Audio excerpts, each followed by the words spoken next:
Hello friends, welcome to my YouTube channel care education purpose. তোমরা সবাই কেমন আছো? আজকে আমি তোমাদের সাথে শেয়ার করতে চলেছি দ্বিতীয় পর্যায়ক্রমিক মূল্যায়ন 2025 সপ্তম শ্রেণীর ইতিহাস কোশ্চেন পেপার তোমাদের কেমন হবে, কীরকম প্রশ্ন আসবে 50 মার্কসের ওপর। তো চলো সেটাই আমি তোমাদের সাথে শেয়ার করব। তো চলো ভিডিওটা শুরু করা যাক। প্রথমে দেখো সঠিক উত্তর বেছে লেখো। এখানে তোমাদের 10টা কোয়েশ্চেন তোমাদের লিখতে হবে, প্রত্যেকটি প্রশ্নের জন্য 1 নম্বর করে। তো এখানে ব্র্যাকেটের মধ্যে যে কোনো 5টি লেখা আছে, 5টি না তোমাদের 10টি কিন্তু করতে হবে। প্রথম প্রশ্ন দেখো, সুলতান শব্দ একটি কি? তো কি আছে দেখো, উপাধি, পদ আর খলিফা। সঠিক উত্তর হচ্ছে উপাধি। কিতাব আল রিহালা এর রচয়িতা হলেন, তো দেখো সঠিক উত্তর হচ্ছে ইবন বতুয়া। মোহাম্মদ ঘুরি তো কত খ্রিস্টাব্দে মারা যান? সঠিক উত্তর 1206 খ্রিস্টাব্দে মারা যান। বাংলার শাসক ইলিয়াস শাহের রাজধানী ছিল? 3টি অপশন আছে দেখো, সঠিক উত্তর পান্ডুয়া। অমুসলমানদের কাছ থেকে মুসলমান শাসকরা ড্যাশ কর আদায় করতেন? সঠিক উত্তর হচ্ছে জিজিয়া। পানিপথের প্রথম যুদ্ধ হয়েছিল ড্যাশ খ্রিস্টাব্দে? তো দেখো এখানে 3টি অপশন আছে, সঠিক উত্তর 1526 খ্রিস্টাব্দে। শের শাহ কৃষকদের ড্যাশ দিতেন? সঠিক উত্তর পাট্টা। রাজপুতদের গুরুত্বপূর্ণ দুর্গ ছিল? তো দেখো এখানে 3টি অপশন, লালকেল্লা, চিতোরদুর্গ, বাসের কেল্লা। সঠিক উত্তর হচ্ছে চিতোরদুর্গ। মুঘল সম্রাট আকবরের তৈরি নতুন রাজধানী হলো? 3টি অপশন আছে, সঠিক উত্তর ফতেহপুর সিকরি। তারপর দেখো এখানে অপশন আছে 4টি, ড্যাশ ছিল মুসলমান সভ্যতার বড় কেন্দ্র? সঠিক উত্তর হচ্ছে বাগদাদ। তারপরে দেখো নিচের প্রশ্নগুলি এক কথায় উত্তর দাও। এখানেও কিন্তু 10টি প্রশ্ন তোমাদের উত্তর দিতে হবে, প্রত্যেকটি প্রশ্নের জন্য 1 নম্বর করে। প্রথম প্রশ্ন দেখো, ফিরোজ শাহ তুগলক কতবার খলিফার অনুমোদন পান? সঠিক উত্তর 2 বার। কোন সুলতান রেশন ব্যবস্থা প্রবর্তন করেন? সঠিক উত্তর আলাউদ্দিন খলজি। পানিপথের প্রথম যুদ্ধ কাদের মধ্যে হয়?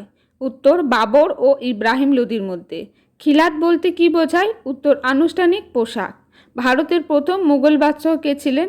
উত্তর মুঘল বাদশাহ ছিলেন বাবর। আকবরের রাজস্ব মন্ত্রী কে ছিলেন? সঠিক উত্তর টোডরমল ছিলেন আকবরের রাজস্ব মন্ত্রী। চৌসার যুদ্ধ কত খ্রিস্টাব্দে হয়? উত্তর 1539 খ্রিস্টাব্দে। কৃষকরা রাজস্ব দেওয়ার কথা কবুল করে যে দলিল রাষ্ট্রকে দিত তার নাম কি? সঠিক উত্তর কুবুলিয়ত। কে শাহজাহানাবাদ শহর তৈরি করেন? উত্তর সম্রাট শাহজাহান। তারপরে দেখো কোটলা শব্দের অর্থ কি? উত্তর হচ্ছে দুর্গ। তারপরে 3 নম্বর দেখো, নিচের প্রশ্নগুলি উত্তর দাও। যে কোনো 4টি এখানে তোমাদের উত্তর দিতে হবে, প্রত্যেকটি প্রশ্নের জন্য কিন্তু তোমাদের 2 নম্বর করে। প্রথম প্রশ্ন দেখো, পানিপথের প্রথম যুদ্ধে বাবরের জয়লাভের কারণ কি ছিল? উত্তর হচ্ছে পানিপথের প্রথম যুদ্ধে বাবর তুর্কিদের থেকে শেখা রুমি কৌশল ব্যবহার করেন। এছাড়াও তিনি যুদ্ধে আগ্নেয়াস্ত্র ও অশ্বারোহী বাহিনীকে ব্যবহার করে যুদ্ধে জয়লাভ করেন। পরের প্রশ্ন, আলাউদ্দিন খলজির বাজার নিয়ন্ত্রণের উদ্দেশ্য কী ছিল? উত্তর আলাউদ্দিন খলজির বাজার নিয়ন্ত্রণের উদ্দেশ্য ছিল প্রচলিত বেতনে যাতে সৈন্যরা প্রয়োজনীয় সামগ্রী কিনতে পারে তা সুনিশ্চিত করা, মুদ্রাস্ফীতি প্রতিহত করতে সাধারণ মানুষদের সুবিধা দান করা। বাদশাহ বা বাদশাহ পদ বলতে কি বোঝায়? ভারতের মুঘল সম্রাটদের উপাধি ছিল বাদশাহ। বাদো অর্থাৎ প্রভু, শাহ অর্থাৎ শাসক বা রাজা। খুব শক্তিশালী শাসক বোঝাতে একই অর্থযুক্ত শব্দ দুটি ব্যবহার করা হয়। বাদশাহ বা বাদশাহ শব্দের অর্থ হলো শক্তিশালী শাসন বা সম্রাট। এই শব্দগুলি হলো ফরাসি শব্দ। 12 ভূঁইয়া কাদের বলা হতো? আকবরের পুত্র ও উত্তরসূরি জাহাঙ্গীরের সময় বাংলার 12 জন স্থানীয় হিন্দু জমিদার ও আফগানরা মুঘলদের বিরুদ্ধে বারবার বিদ্রোহ করেছে। এই বিদ্রোহীরা একসঙ্গে 12 ভূঁইয়া নামে পরিচিত ছিল। এদের মধ্যে প্রতাপাদিত্যরা, চাঁদ রায়, কেদার রায়, ঈশা খান প্রমুখ ছিলেন উল্লেখযোগ্য। দিল্লিকে হজরতি দিল্লি কেন বলা হতো? উত্তর দেখো, মুঘল আক্রমণে বাগদাদ শহরের পতন ঘটলে এই দুরবস্থার সুযোগে দিল্লির গুরুত্ব বেড়ে যায়। মধ্য ও পশ্চিম এশিয়া থেকে অনেক লোক এসে বাস করতে শুরু করে দিল্লিতে। দিল্লি হয়ে ওঠে সুফি সাধকদের অন্যতম পীঠস্থান। এজন্য দিল্লির নামই হয়ে যায় হজরতি দিল্লি। পরের প্রশ্ন দেখো, মুঘল আমলের মুদ্রা ব্যবস্থা সম্পর্কে লেখো।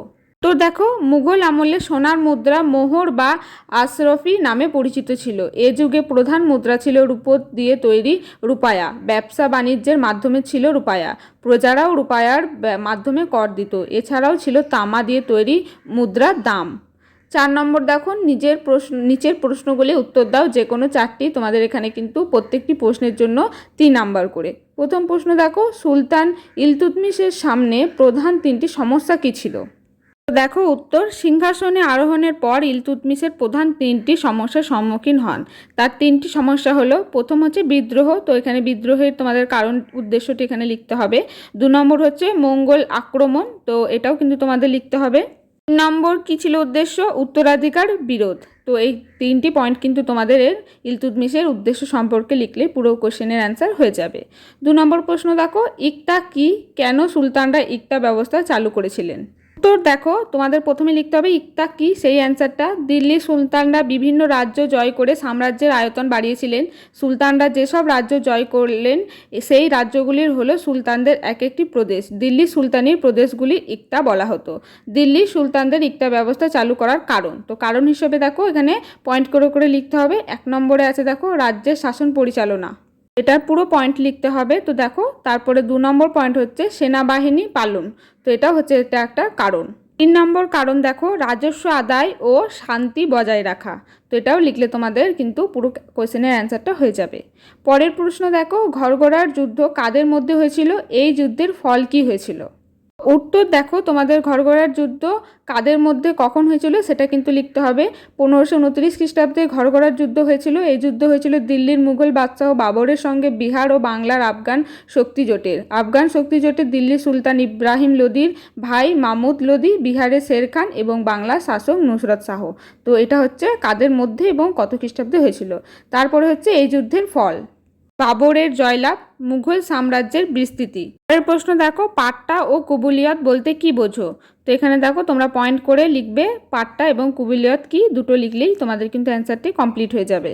পরে 4 মার্কসের আরেকটি প্রশ্ন দেখো, মুঘল শাসকরা কিভাবে ব্যবসা বাণিজ্যে উৎসাহ দিতেন? তো এটার উত্তর হবে দেখো কিভাবে উৎসাহ দিতেন, তো প্রথমত, দ্বিতীয়ত, তৃতীয়ত, এরকম করে পয়েন্ট করে তাদের উৎসাহের কারণগুলি লিখতে হবে। পরের প্রশ্ন দেখো, কি কি কারণে মধ্যযুগের ভারতের শহর গড়ে উঠত?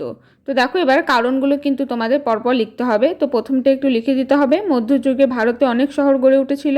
শহর শব্দটি ফরাসি শব্দ।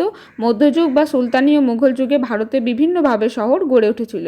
প্রথম কারণ অর্থনৈতিক কারণ, তারপরে হচ্ছে রাজনৈতিক ও প্রশাসনিক কারণ, শেষ কারণ হচ্ছে ধর্মীয় কারণ।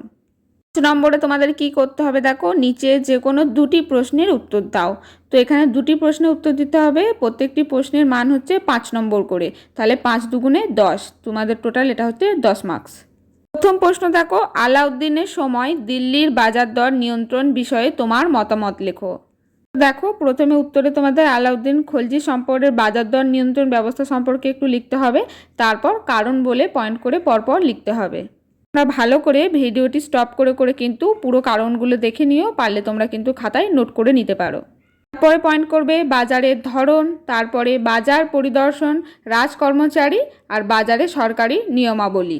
এইভাবে পরপর সবকটি কিন্তু পয়েন্ট তোমরা করতে থাকবে। তারপরে মতামত পয়েন্ট করে তোমরা তোমাদের যে যার মতামত কিন্তু লিখবে পরপর 1, 2 করে। 2 নম্বর প্রশ্ন দেখো, মোগল সাম্রাজ্যের প্রকৃত প্রতিষ্ঠাতা হিসেবে আকবরের কৃতিত্ব আলোচনা করো।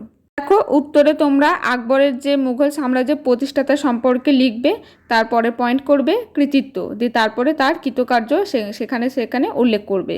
তারপরে পয়েন্ট করবে সাম্রাজ্য বিস্তার, সুশাসন প্রবর্তন, মনসবদারি প্রথা। পরের পয়েন্ট করবে ধর্মীয় উদারতা। পরের পয়েন্ট বিদ্যুৎ সাহিতা, শিল্পকলার পৃষ্ঠপোষকতা, স্থাপত্য শিল্প, চিত্রশিল্প এবং এর শেষ পয়েন্ট হচ্ছে উপসংহার। তাহলেই কিন্তু আকবরের যে কৃতিত্ব সেটি তোমাদের পুরো ফুল অ্যান্সার হয়ে যাবে। তাহলে এই হচ্ছে তোমাদের 7ম শ্রেণীর ইতিহাস প্রশ্নপত্র পূর্ণমান 50। তো এটা তোমাদের দ্বিতীয় পর্যায়ক্রমিক মূল্যায়নের জন্য, তো তোমরা দেখে নিও ভালো করে। তো আজকের ভিডিওটি এই পর্যন্তই। যদি ভিডিও ভালো লাগে একটি লাইক করে দিও, আর চ্যানেলে নতুন হয়ে থাকলে চ্যানেলটি সাবস্ক্রাইব করে পাশে থেকো।